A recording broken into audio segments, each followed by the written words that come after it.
Hey everyone, I wanted to give a quick update on how things are going when it comes to thinking about myself as a mental athlete.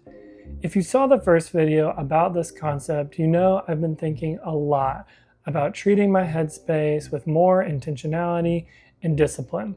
On one hand, the end of the day walks have been going incredibly well. I've been really consistent with them, leaving my phone in the car or turning Do Not Disturb on and just walking for 30 minutes before I even go inside. They've become an essential part of my day. It's how I decompress and process my day before I switch into home mode. But I've also had to make some adjustments.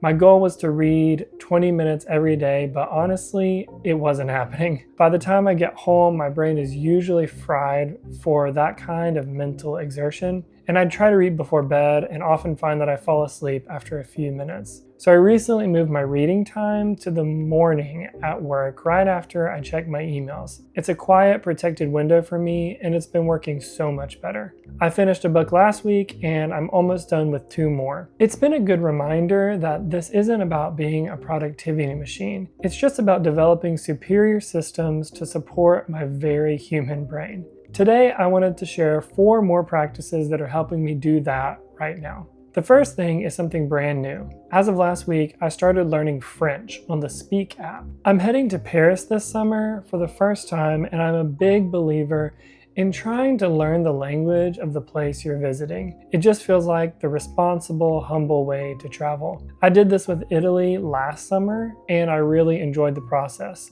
It's been a fun way to keep my mind flexible, but it's not about being fluent. It's just not a nice way to stay engaged with something new and a bit challenging. The next practice is a really simple change in how I handle the news. For a while, I tried to ignore the 24/7 news cycle because it was overwhelming. But I realized that I didn't feel right about that either. I want to be an informed citizen and actually understand what's going on in the world, so I can better support my clients and can be more educated in conversations with friends, family, and colleagues. So for the last several months, I have been listening to the New York Times Headlines podcast every morning. It's never more than 10 minutes a day, and it gives me the major themes and key events without all the noise. It's a small guardrail, but it keeps me informed without that feeling of being totally drained by the news. The third practice is probably the one that keeps me the most sane, my calendar. I've reached a point where I live entirely off of it. Honestly, if you ask me what I'm doing later this weekend, I would have to check my phone to tell you. I've realized that if I put my to-dos on my calendar, even small things like text a friend, I don't have to use my brain to remember them. I've developed a rhythm for this. I spend about 30 to 60 minutes once a month doing a macro plan, looking at the big picture of what's going on and what I want to accomplish that month. Then I spend another 30 to 60 minutes once a week doing a micro look at the coming days, adjusting things as they shift. I always block off time in 50, 30, or 60-minute intervals, mostly so that I always have buffer time built in. Even if I know a task is only going to take me 30 seconds, it gets a 15-minute time slot. It probably sounds really structured, but it actually gives me so much more freedom. It keeps my mind out of the fight and flight mode because I never feel like I'm playing catch up or forgetting something important. It's the safety net that actually allows me to be fully present with the person or the task right in front of me. And then the last one is probably the practice that has had the biggest impact on me in the past couple of months. Since November, I've been doing morning pages, which is just a mandatory 3 pages of journaling every morning. Being a therapist is a job I love, but it's mentally demanding. I haven't had a hard time with bringing the work home with me,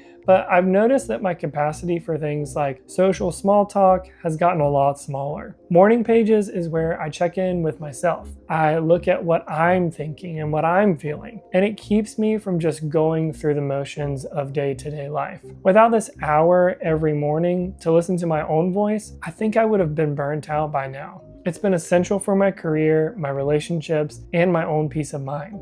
I think we live in a time where so much of what we used to do with our brains can be handed over to technology. And there are times when I'm all for that. I use my calendar, AI, news podcasts to offload tasks that I would otherwise take a lot more mental effort. But the actual work of thinking clearly and strategically, reflecting on my life, and being present with people, technology can't do that for us. That's why these practices matter to me. They aren't always exciting, but they're how I'm trying to build a life with a little bit more intention. Thanks for listening to this update. If you haven't already, please consider subscribing to the channel or liking this video, or both. It really helps a lot. And down in the comments, let me know which one of these practices is or maybe would be helpful for you. I hope you have an awesome day, and I'll see you in the next one.